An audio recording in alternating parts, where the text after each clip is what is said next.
Good morning. I wanted to show you how to access the library databases. So I am requiring that you use source material for your last paper, and I am requiring you to access that through the library databases. You will need this skill for Comp 2 and also for other classes. So you'll see that I've gone to the Butler homepage, and then you're going to access it through Pipeline. When you get to Pipeline, you need to make sure that you do not include the @butlercc.edu. So it's just going to be the first part of your username. And then you log in, which I've already done in this window. And then you're going to go to the Library tab. It logged me out. So let's try that again.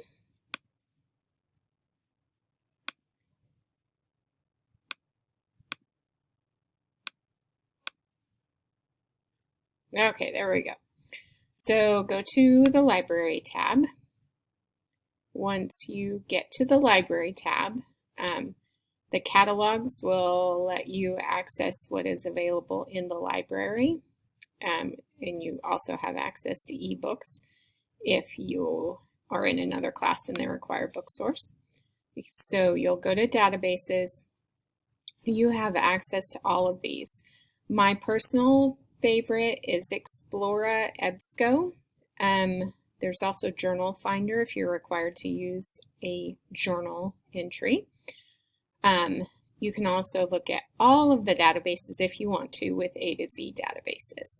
So I'm going to go to Explora, and then I'm going to have to log in again. And the reason that you do that is the college pays pretty hefty subscription fees for us. So they want to make sure that we're who we say we are before they let us in. So you're going to enter your topic. Let's do wind energy. Let's go environmental impact. So you'll notice that it's going to ask me to add qualifiers to that because I'm going to get way too much information. So I've got 47 articles, which is not bad. And occasionally you'll have a teacher who says you must use scholarly peer-reviewed journals. That's where you access this, is right down here. I'm not requiring that. Do make sure that you have the check mark in full text. A lot of times students will access their articles and they're actually only looking at the abstract, which is just like a 2-paragraph summary. So you can also narrow your publication date by using these sliders, and you can put them back. The reason that is important is you're not going to want articles that are 400 years old. And if you're looking at a different type of article that's not, or a different topic that's not a fairly recent topic, you may get very, very old results. And unless you're looking at a historical perspective, try to stay away from those older results. So let's look at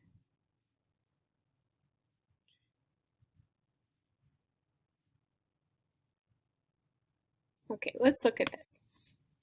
So it's talking about one of the risks of wind energy is the claim that it produces noise pollution. Okay, so here's my title. I want to look at this information. So it's from New York. If this was from Africa, and I'm not talking about worldwide impact, then that's not going to be valid. It is 2009, which is fairly old, and then I want to skim it, excuse me, not skip. So read through it. Make sure it's valid, something you might want to use. You don't want to just automatically save it because it's the first thing you found, because you may be required to have 6 sources, and then you go to write your paper and none of them are going to be useful to you. So take the time to sort through the information, make sure it's valid for your purposes. So then over here you have options to tools. You can print it, you can email it, and you can email it to yourself. Be careful of this add to folder. It's very handy, but if you do the add to folder, I also suggest that you email a backup or print a backup or export a backup, because your folder is going to clear out. I'm not sure on the time frame. I know for sure by the end of the semester it'll be wiped clean. So you just want to make sure that you can get back to it. And you can also save it in your Google Drive. And you can save it. And if you save, that's just going to be within here. So again, it may not work forever. And this permalink would also work for you. If you just copy and paste the URL, it's not going to work because you're not going to be able to validate or log in using that version. So I usually email it to myself is what I do. But the other tool I want to use is Cite. So if you go to Cite, and it is available in all of the different databases, you may get into Explorer and not find what you're needing. So you may need to use one of the other databases, like there's databases just available for medical topics. So you want to Cite, and then this tool is available. It may be located somewhere else, but it is available in all of the databases. And you need to scroll down to MLA, Modern Language Association. Association. It's not going to be the default or the first option. So make sure you scroll down to MLA, and then you can copy and paste this citation right there. So your citation is already made. So there's no reason to not get it right. Also, when you export, it will give you some options. When you email, you can actually email the full text, and you can also email the citation. If you email the citation, it may not send you the full text, but it should. Anyway, so that is how you access the databases. I'm in Explorer again.